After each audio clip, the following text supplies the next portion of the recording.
We're now joined by retired Army General David Petraeus, who was director of the CIA during the Obama administration after previously serving as the commander of U.S. forces in the International Security Assistance Force in Afghanistan, U.S. Central Command, and the multinational force in Iraq. General, a privilege to have you on once again this morning, sir. Good to be with you, Markie. Thank you. I also want to add that your latest book, Conflict, The Evolution of Warfare from 1945 to Ukraine, is out now. So nobody better to have you on than you. I thought we'd start with the latest from the White House yesterday, General. President Biden gave an update on the Middle East from the Rose Garden, and he casted doubt on the accuracy of the death tolls in Gaza, saying he has, quote, no confidence in the numbers reported by the Hamas-controlled Gaza Health Ministry, which is now saying more than 6,000 Palestinians have been killed. His doubt, of course, coming under fire. I was curious your thoughts on that. Is his criticism or skepticism fair? I think his skepticism is fair. We saw earlier, for example, a classic disinformation campaign involving the supposed Israeli bombing of a hospital, which supposedly killed 500 Palestinians. It turned out it killed 20. That was tragic. But then, more importantly, it turned out that that was actually a result of a Palestinian Islamic Jihad rocket that didn't make it all the way into Israel. And that was verified by the counterfire radar tracks that Israel disclosed, showing that that was the case. Of course, also Israel knows what planes were flying. It knows whether they've dropped ordnance and so forth. So clearly, all of these numbers have to be taken with a grain of salt.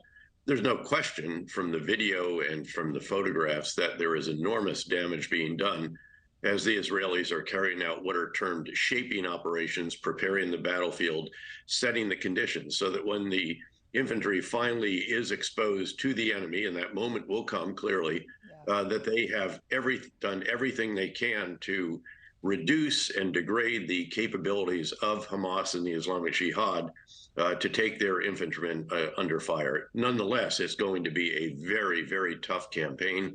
It's hard to imagine any circumstances more difficult than this. An enemy who doesn't wear a uniform, uses civilians as shields, has 212 hostages, 300 miles of tunnel underneath Gaza City, very densely populated, even with hundreds of thousands of Palestinians having gone south as directed. There will still be many in Gaza City. Yeah, so it's a very, quite an very tough undertaking. fight ahead. Yeah, and you know, we have seen, to your point earlier, we have seen misinformation, we've seen vitriol spread like wildfire, and you're talking about, you know, the looming ground assault here, and I wanted to kind of zoom in on that, because if and when Israel does eradicate Hamas, there will be a power and leadership vacuum in Gaza that needs filling. In the meantime, we're seeing reporting that the Biden administration is pressing Israel to outline its plans for Gaza, including who will govern that territory after an invasion, how to rescue the more than 200 hostages still held by Hamas, how the IDF will reduce civilian casualties in urban combat. Why are those such critical questions to answer before Israel goes in and begins this ground campaign against Hamas? Because you need to be prepared for the day after, for the post-conflict phase. And we learned the hard way. I was part of the invasion of Iraq as a two-star general, commanding the great 101st Airborne Division. I remember asking in Kuwait, could you give us a little more detail on what happens after we get to Baghdad and topple the regime? And they said, you just get us to Baghdad, Dave, we'll take it from there. And that was inadequate, it turned out. We had not sufficiently thought it through. We had made assumptions that turned out to be invalidated, and then we compounded the challenges by some decisions, firing the Iraqi army without telling them what their future was, and firing the Ba'ath Party, which included the tens of thousands of bureaucrats we needed to actually run the country. So they need to think this through ahead of time. Yes, it's exceedingly difficult. Israel doesn't really want to reoccupy Gaza. They left in 2005 for a reason, but I think it's probably inevitable. And I'm sure that they are sitting down trying to figure that out, because they have announced this is not just destruction of Hamas's military wing, terrorist wing, and Islamic Jihad. It is also to dismantle the Hamas political wing. So you're exactly right. There will be a vacuum.